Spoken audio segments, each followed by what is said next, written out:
Welcome to the AFI Movie Club. I'm Shawn Edwards, your host for this week's celebration of cinema called Black Stories Matter.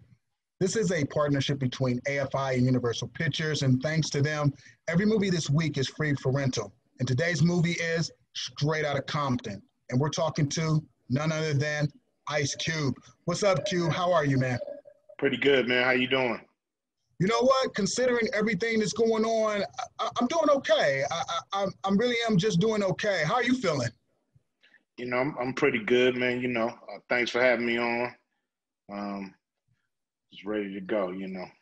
No, thanks for joining us in this very important conversation. I do want to start with this. I mean, you said this more than 3 decades ago. You talked about the police. You know, how do you feel about that song still being relevant all these years later? It's a shame because I thought I was late with the song. You know, I think, you know, back in the day, if it was hardcore rap, it would have came out years ago because it's been happening forever. So, you know, it's just a shame that, you know, people think I was ahead of the curve. And the curve it's been a loop. The curve is a loop. Yeah. And that's the shame part about it. I wish it would have been ancient history that people would have looked back and said, man, they used to have it bad. Thank God it's different. But, you know, it's the same thing. Now, one of the more striking scenes from the movie Straight Outta Compton is the scene where you're inspired to create the lyrics for Fuck the Police. How accurate is that scene? The movie is a summary of what we were all going through and living through in a lot of ways. We used to get jacked in front of the studio a lot. The studio was in a place called Torrance, California, and that's not Compton. It's pretty white. They like to keep it that way. So, you know, they would hate for us to even be there. It doesn't look like a studio is there. So if you're not, you know, familiar with, you know, the buildings, you just think these Compton gangbangers is walking down the street. So they would jack us all the time. You know, it almost became comical in a way. You almost had to look out before you went out to your car or you'd get jacked. So it just became so routine that it, you know, it started to make our blood boil. And the song had come up, and actually, you know, Dre, when we first did this, when I first wrote it, he really didn't feel it because he had to do weekends in the county jail. So he was like, man, I got to deal with these sheriffs every weekend. I don't want to piss them off with it. You know, they'll be, you know, basically fucking with me. So we kind of shelved the song for a year at least. And then when it was time to do the Straight Outta Compton album, I brought it back out. Then Ren wrote his verse, and then you know, I believe the DLC wrote Easy's verse on that song, and then we got the cracking. Yo, Dre, what up? I got something to say. Fuck the police coming straight from the underground. A young nigga got it bad cause I'm brown. And not the other color, so police think they have the authority to kill a minority. Fuck that shit cause I ain't the one for a punk motherfucker with a badge and a gun to be beaten on. And thrown in jail, we could go toe to toe in the middle of a cell. Fuck it with me cause I'm a teenager with a little bit of gold in a pager. Searching my car, looking for the product. Thinking every nigga is selling narcotics. The song has been relevant ever since, unfortunately. Now tell me this, what was the importance of telling the NWA story as a movie? to tell a story of brotherhood, to tell a story of rags to riches, to tell a story of David versus Goliath, beating the odds, break up the makeup. You know, those are the ingredients that make it a good movie. You know, what the incidents here and there that happen to us, you know, makes it juicy. But for the most part, those are the things that make it a universal story that everybody can relate to, you know, whether they, you know, ever come up in a rap group or not. You can relate to that movie on a lot of different levels. It was important for, you know, Gary Gray, myself, and Dre to really make sure, and Tamika Wright, to really make sure, you know, we told a story about, you know, more than just rap, you know, more than hip hop, more than just the highlights of controversy, but a story of people. I think that's what we was able to accomplish. Did you ever think about not doing a movie? Yes.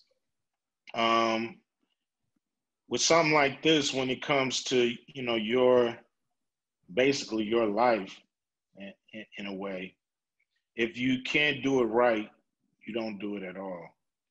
So, you know, I would never accept a half swing on this movie. We was gonna have to go all the way. You know, that's why, you know, I appreciate Donna Langley, who really, you know, gave us the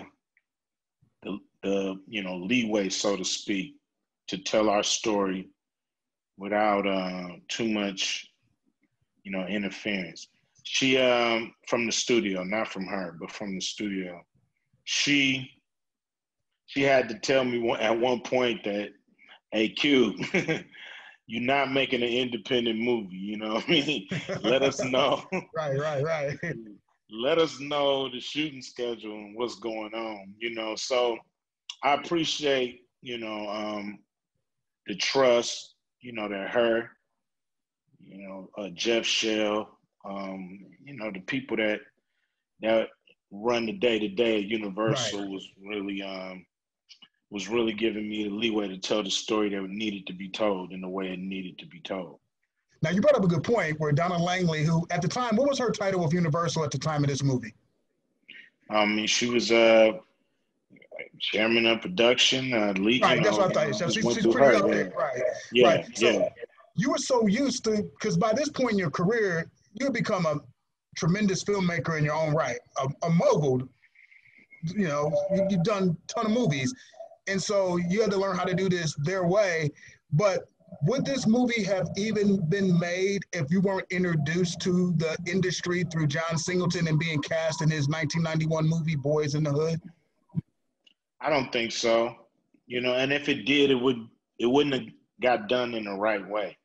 You know, being cast in that movie changed my life. You know, I'm forever indebted to John Singleton, who believed in me before I believed in myself. You know, he saw something in me that I could transition from doing records to movies. You know, it was very important to use him as a mentor, to lean on him when I could. You know, he helped me write my first few screenplays as far as giving me advice on, you know, what they needed to be, and, you know, giving me advice on storytelling, you know, in film, because I didn't go to film school and he did, and he knew some of the tricks of the trade. So he would give me that advice. You know, I remember him when I was directing the Players Club. You know, it was one of those big major scenes. I had a lot of extras, and he just helped me with the background. You know, he helped me. He took that off my mind where I could just deal with the lead actors and get the scene right, you know, and the camera, and not worry about the background because I was running out of time. So he basically directed with me, you know, side by side. And he just Okay. came down there to visit, and he Okay. ended up, you know, helping me that day get through it. And so, you know, I've been appreciative of him. I miss him very much, man. You know, he's just, I just still can't believe he's not here No. with us physically. But I'm gonna hold him up and always, you know, show my love and respect for John Singleton. What's the one thing he told you or taught you on the set of Boys in the Hood that really stuck with you, that you still utilize as a filmmaker yourself even today? Well, he told me a few things, but what I remember is him saying, when you gonna write a movie? And I'm looking at him like, what are you talking about? I'm just acting, man. You just, you know, I'm just learning the acting game. You Right. know what I'm saying? I'm trying to get a foothold in acting against, you know, up with Cuba Gooding Jr. and these dudes who obviously got major chops. So he said, you think Hollywood gonna give you a script this good every time? And so he said, you know, they don't have black scripts like this everywhere in Hollywood. You're gonna have to create your own. So doing that, saying that, like, damn, it just, my wheels start turning, and I say, yeah, you know, and he helped me do that. And you know, my third script was Friday. So, you know, by the time I got to that third script, you know, I had really, you know, learned a few things and got better, and I was able to make it into a real movie that, you know, thank God is a neighborhood classic. Everybody got to get a hood classic under their belt. Yeah, You know what I'm saying? I think it's more than a hood classic. It's more than a hood classic now. And I always like to drop this fun fact. The fun thing that I found out about Friday is, remember back when they had Blockbuster videos? Yes. It's the one movie that got rented that never got returned the most. Yeah, that I heard that before. You know, that movie never comes back when It you never rent it came back. or you loan it out. You know what I mean? It never comes back. So, you know, to be, you know, a filmmaker and, you know, to grow up on these hood classics that I grew up on, like The Car Wash of the days and Uptown Saturday Night and Let's Do It Again, and, you know, having these, you know, movies that we cherish, you know, The Mac, Coffee. It was important to have one. You know, I had one with Boys in the Hood, I believe, but No, to have one 100%. of my own, 100%. to have one of my own with Friday Right. was something that I really, you know, am proud of, because those movies keep you in the heart of your fans forever, you know. So that's where you want to be if you're an entertainer. You Right. know, the money a movie can make is something that, you know, business people really worry about or should worry about the most. You know, the artist got to worry about or should worry about the lasting impression that the film make, and can people enjoy it over and over and over again. Yeah, well, let's add a third. Let's add a third one so we can complete the trilogy. Straight Outta Compton's a third one. It's one of the best biopics ever made. Like, it's a really, truly great movie. How involved were you with the overall process of bringing the film and the story to life? Everything, top to bottom, you know, supervising script, hiring Gary Gray, taking it from New Line to Universal, you know, just all aspects, getting Dre involved. You know, he really didn't want to make the movie because he, you know, was afraid, because he had saw some biopics that didn't live up to, you know, the standard, and they ended up doing more damage than good. You know, I had reminded him of movies like Ray, that it can be done, and we're here to help tell the story. So why should it ever come out wrong? Sorry to interrupt y'all lobster brunch, But what's up, E? Where the contracts at, man? You forgot about me? Didn't I tell you that, you know what? Jerry, you want to deal with this? No, I'm not talking to Jerry. I'm talking to you. That's Jerry's job. That is actually it's my department. You're absolutely right to ask, Cube. The contracts are being finalized as we speak. The thing is, with these attorneys, they'll take forever. Poring over it, they'll bleed us dry, but they're gonna get done. I wish I got paid by the hour the way they do, you know? Me too.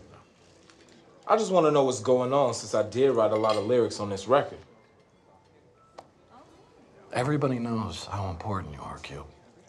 They do? That's what's going on. We just need some time, that's all.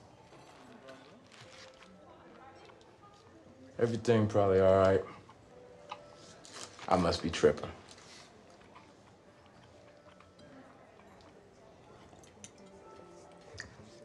Shit tastes pretty good. Someday, right? Y'all enjoy your meal.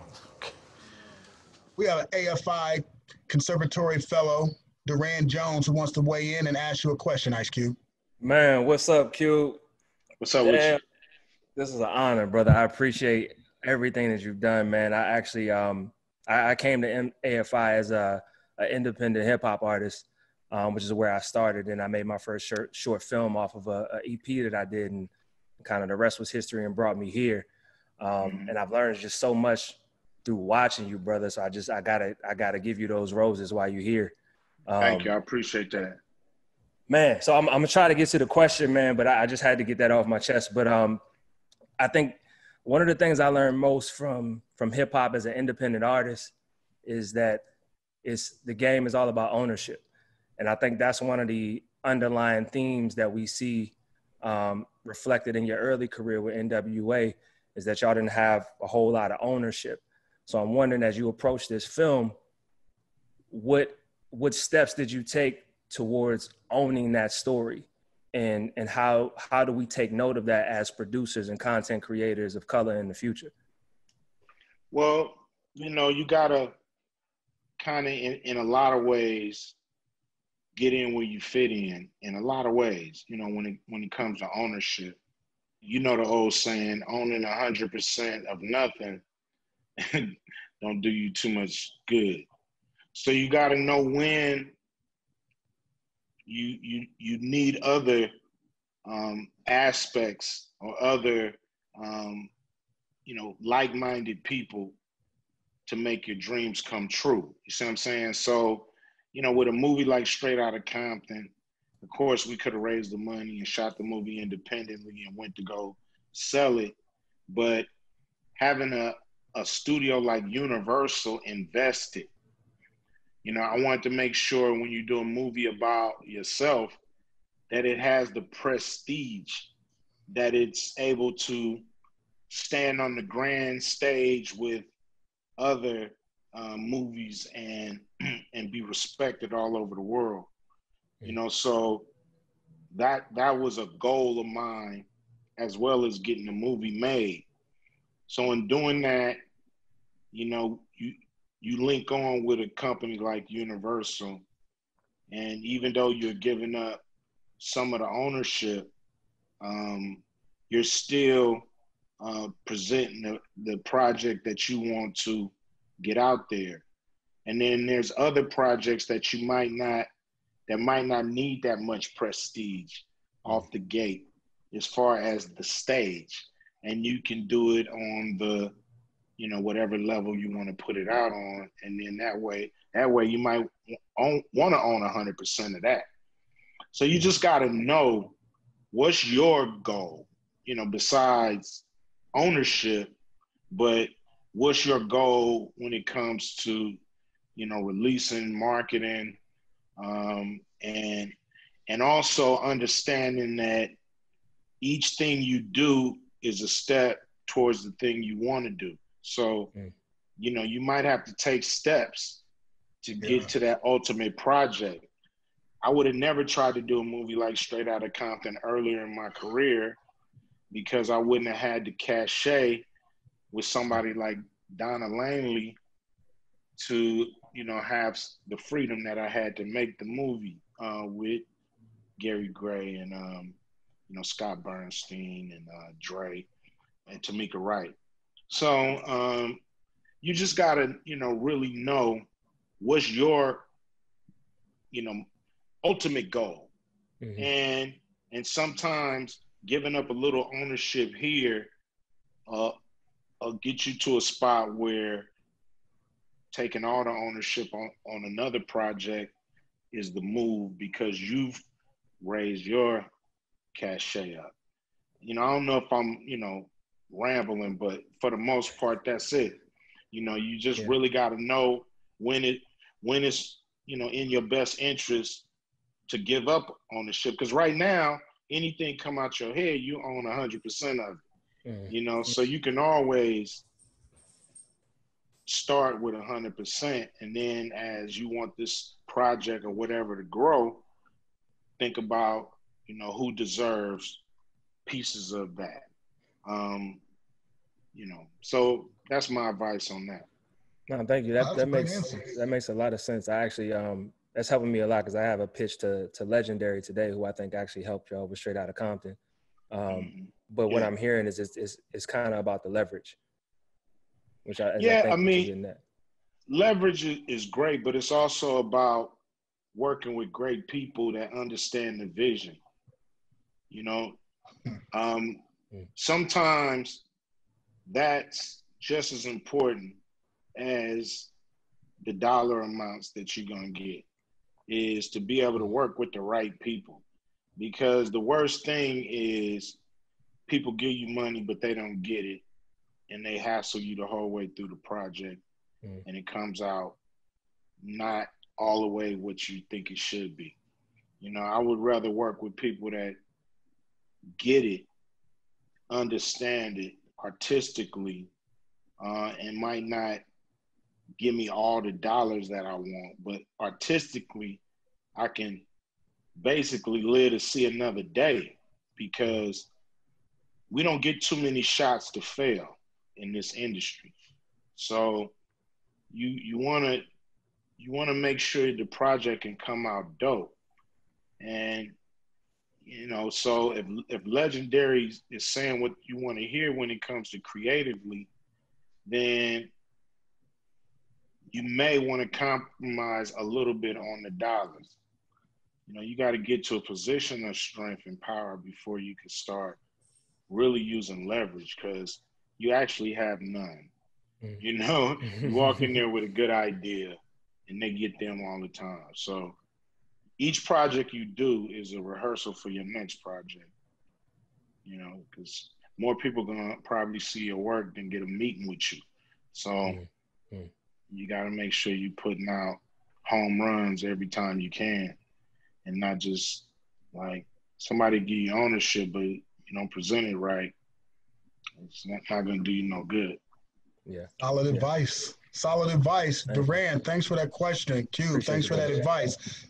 Got to find out from you, though, whose idea was it to get your son to portray you in the movie, and what did you think about it, and how did it feel watching him be you in Straight Outta Compton? Well, it was my idea. My son, he was oblivious. He was just being my son, spending my money. So, dude, I would take him on tour, since he was young. He went on the Up and Smoke tour with us when he was 13. So, okay, he been going. I don't know if that was a great thing to do, parent-wise, but he's been like going on the road with me here and there, and he's been rhyming and doing these things as he grew up, and so I would let him do songs on stage with me and rock with me, and I saw he had the chops as far as rhyming and getting in front of a crowd performing. I knew he looked like me, but I needed him to take acting serious. So it's a trip, because once Gary was into the movie, he was doing it, and I didn't tell him for a minute. I wanted him to be all the way invested in the movie. Then we was like, okay, now casting, who you think? So I'm like, let me explain something to you. You know what I mean? I want you to just hear me out. I said, I used to be just a straight rapper, produce music, go do my shows. Dude named John Singleton was like, man, I see something in you. I think you can be dope boy in my movie. He took a chance on me. He worked with me, and he made sure I had a great performance. And I want you to do that with my son because I think he can play me. So he like, oh shit.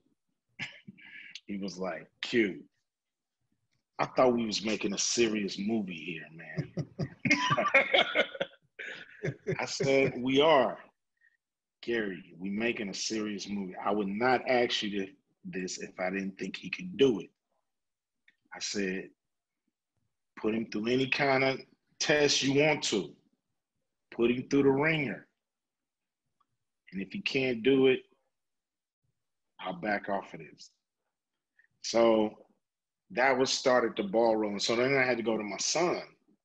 I hadn't went to my son yet. Oh, I said, yeah. I said, dude, if you had a chance to play me in this NWA movie we doing, would you do what it takes? Would you take it serious? Would you become an actor? He was like, oh, yeah.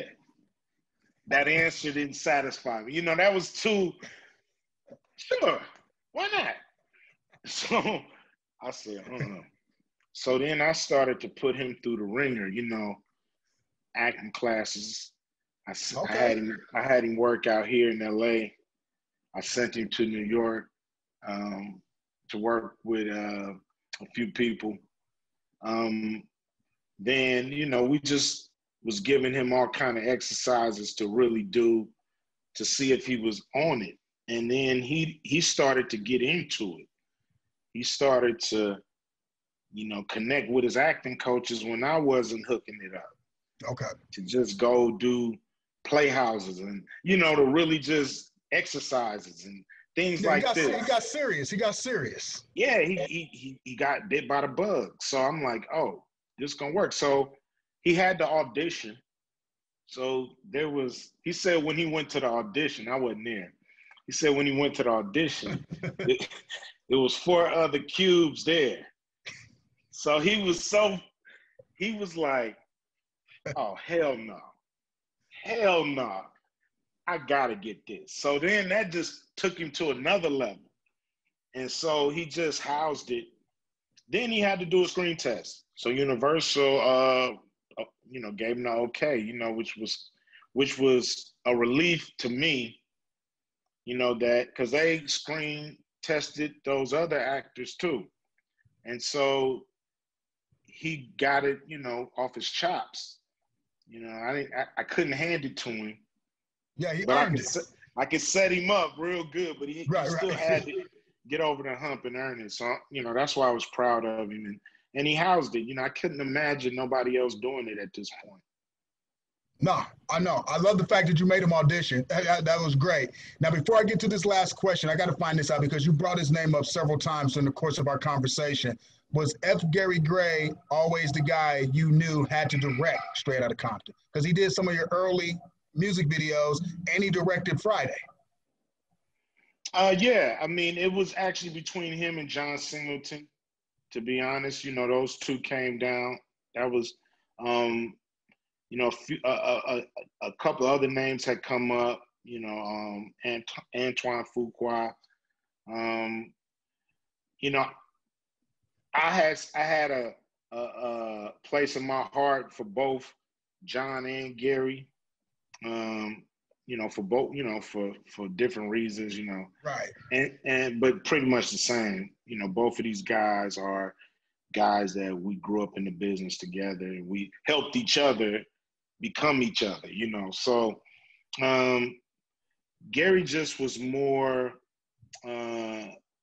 prepared for that meeting, I guess. You know, I think he just had, you know, diagrams and books and clip, you know, he had it totally together. He saw the movie. He could show us the movie.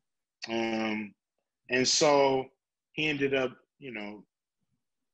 getting the movie, and so he was a guy I knew that could take it serious. We didn't have to teach him who NWA was. He was there. He knew. He understood. He understood what the group meant to the neighborhood and to the world. So that was a relief. The worst thing in the world is to try to teach the essence of a group, of a person or a group to somebody. You just can't do it. You got to feel it yourself. So he was there. He felt it. He knew what it had to deliver. And if you look at the movie, it feel like the late 80s, early 90s. It feel like the 90s, No, So, it felt right, because this, for me, because we're close in age, this is the first biopic I ever watched where everything that happened had already happened in real time in my life. Like, step by step, every single thing that happened in that movie happened in real life for me. So I was like, oh, they nailed it. Like, because I watched everything that happened in real time. Man, watching the edits of the movie as we were editing the movie, and I would get, lost in these scenes, I'd be mesmerized because, I'm thinking in my mind, I had to tell myself, this is not us. This is not NWA. These are actors. These are actors acting out NWA. So if it did me like that, I knew the audience would just be captivated. You couldn't get out of there mentally. There's no reason to mentally leave the movie. You know what I mean? You're in there once it with starts, us. you're there until the end, and even after, because it was hard to shake off, which is the testament of a great movie. Which is why I want to set up this last question for you. Why do Black stories matter? Because we matter. Our life, our dreams, our emotions, our trials, our tribulations, deserve to be told. We're some of the best storytellers the world has ever produced, and it's a shame that our voice is harnessed, in so many ways. Even when we put out great work, it's still, a process of grappling with people who want to harness who we really are. So, it matters because a lot of us learn from film. A lot of us are induced to go back and look at the history because of a film. So telling a good story is necessary to perpetuate humans to the next step, to the next level. Storytelling, telling each other what it was, what it is, and what it shall be. That's just, to me, that's like breathing. It's a right. And thank God we was able to do Straight Outta Compton with the people that we were able to do it with and tell the story we was able to tell. Oh, well, congratulations. You easily could have made a separate movie about each of the members. I'm glad you were able to condense it down and deliver one great movie. So thanks a lot, man, for hollering at me. Thanks for talking with me. It's been a great conversation. Before we jump out, I just want to say thanks for watching the AFI Movie Club. You can go to AFI.com to find out more details on how you can watch all of these movies for free all weekend long. Straight Outta Compton. You can check it out again, watch it for the first time. It's an incredible biopic. That's AFI.com. Thanks a lot, Ice Cube, man. I really appreciate what you do. You're one of the greatest storytellers of all time, whether it's music or film. Thank you, man. I appreciate you. I appreciate you. Thank you, man.